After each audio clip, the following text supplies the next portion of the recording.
In this how-to video, I'm going to look at the rotas themselves, how we can view them, and how we can edit the rotas. Here's what we would see if a member of the public who didn't have a login, didn't have a username, didn't have a password, had a look at the Rota website. The Rota website is just accessible through the URL. So if I go to that URL, this is what I see. So I see the rotas. I only see the display names.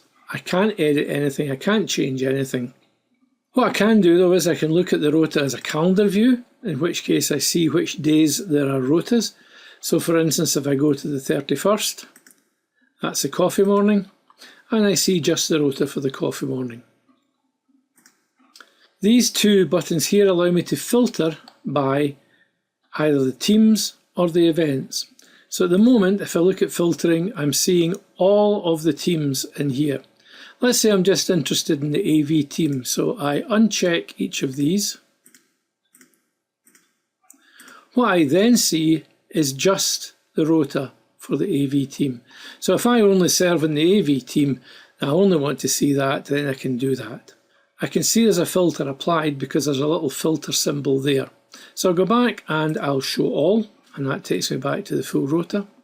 Filtering by event, I could say, right, just let's see who is involved in the coffee mornings, and that will just show you the coffee mornings.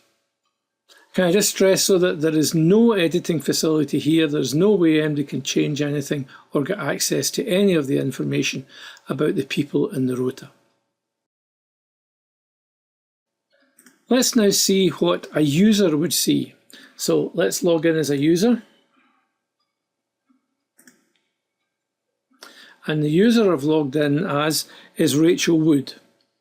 Rachel, who's a user, sees more. She's got the filtering here and got the calendar view and the list view, but she's also got this down the side. She doesn't have the icon for editing the organisational settings. If we click on people, she will see our list of all the people, but she'll not see any personal information about these people. No email addresses, no phone numbers or anything like that, simply their name and their display name. If I go down to her own profile, it says me beside it, we can see she's in the band team and the welcoming team, and there are her roles in the band team, and the welcoming team is a single role team, so she just appears like that. When she's logged in, she should be able to edit the acoustic guitar role and the keyboard and the welcomings.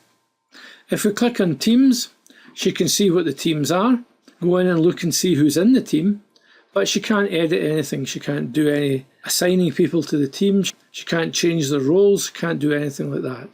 And same with events. She can go in and she can look at the template of the event, but she can't change anything there. So let's go back to the rota and let's see now what she can actually edit. Notice she's got an edit rota button here. So if we click on that, you can see immediately that she can edit the acoustic guitar and keys, which is the two roles that she has. She can also edit the welcome team. Let's assume that she's been told that she's actually playing acoustic guitar at this service, so she can go into the edit and add herself as the person to play acoustic guitar at this service. She can't change the bass, the drums, the electric guitar. She can't change anything else here. She can only change parts of the rota that she's involved in. So we'll click done for that, and that updates the rota. So that's what a user can see. Let's now see what a team manager can see. So I'll log out from Rachel, and I'm going to log in now as a team manager.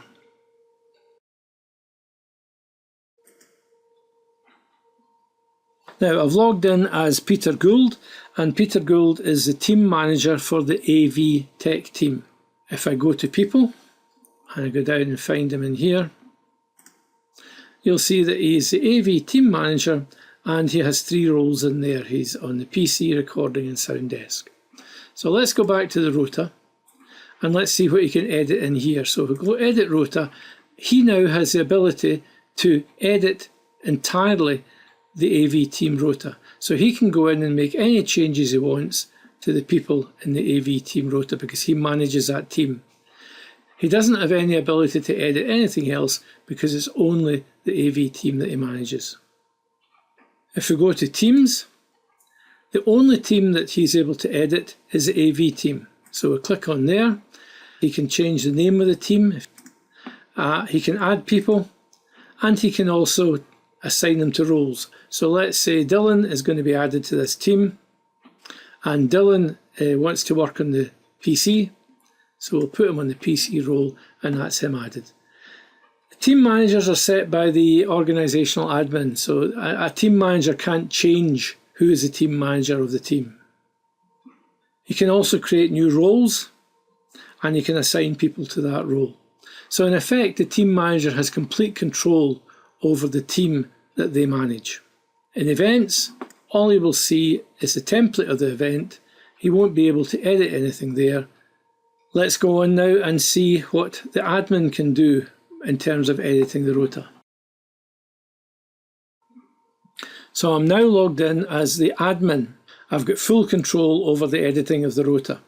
If I click on Edit Rota, every single person here is available for me to edit or to delete in the rota. One of the things I mentioned before was that there's a conflict between security rota and the band rota for JROs.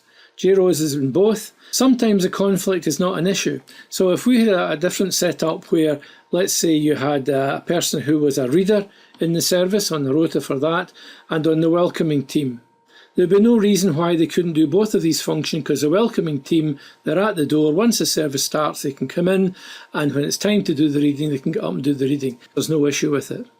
But in this particular case there is, because you couldn't be on security in the car park and also playing in the band at the same time.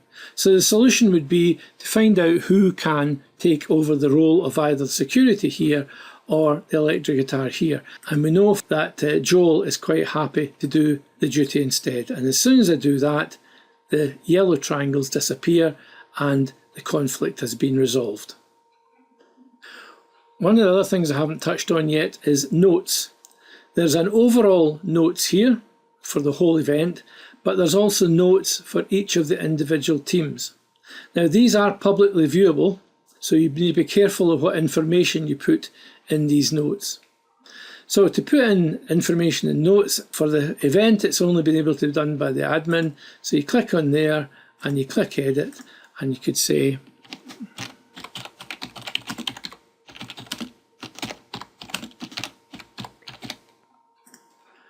and that puts a note in. Notice there's a little red dot appears to show that there is a note in there.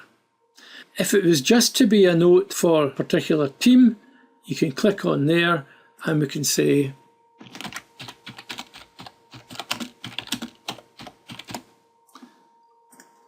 and that note is specific to the band. Again, little red dot there to show there's a note.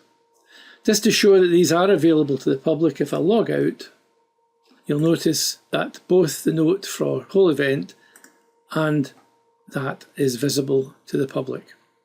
The whole idea behind this is that people don't need to remember their login to go in and look at a rota and look at the notes. So that's the overview on rotas and how we can edit the rotas and who has permission to do what. There are other videos, and if you're looking for help, have a look in our help centre. Type in the topic you're looking for and you'll get suggested articles and videos.